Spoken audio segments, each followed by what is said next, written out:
Il démontre bien les manquements, le dysfonctionnement de l'ANSM dès la mise en place, avant même la mise en place du médicament, à partir de la décision de changement de formule, après, lors de sa mise en place, l'information à l'usage des médecins, des pharmaciens, des patients. Ça démontre aussi les manques après dans le suivi de l'information sur tout ce qui a pu être demandé par les associations et qu'il convenait de faire. Après, le souci, c'est que ce rapport ne va que dans le sens qui lui a été demandé, c'est-à-dire l'information et la communication. Et là, c'est le péché depuis le départ de la DGS, du ministère de la Santé, et de la NMSM, qui réduisent le problème du lévothyrox à un problème d'information. On n'est pas du tout dans ce type de problème.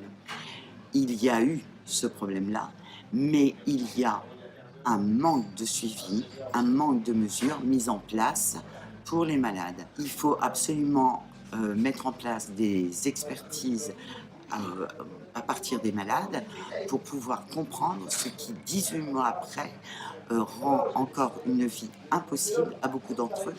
Certains s'orientent vers l'invalidité, certains ont des gros problèmes qui les amènent à mettre en doute leur pronostic vital. On pourrait croire qu'il n'y a que les associations de patients qui continuent à s'inquiéter pour les malades.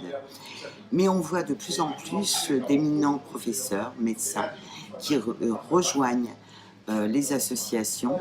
On a Catherine Hill, qui est épidémiologiste, qui a travaillé sur d'autres scandales sanitaires, qui nous a proposé aussi son aide, parce qu'elle dit qu'il est très simple de mettre en place tout un travail à partir de la base de données de la CPAM pour connaître le nombre de malades thyroïdiens. On voit à partir de là ceux qui ont eu un problème vu le nombre de consultations. On se pose la question, pourquoi aujourd'hui, à 18 mois de ce scandale, le ministère ne se sert pas de cette base de données.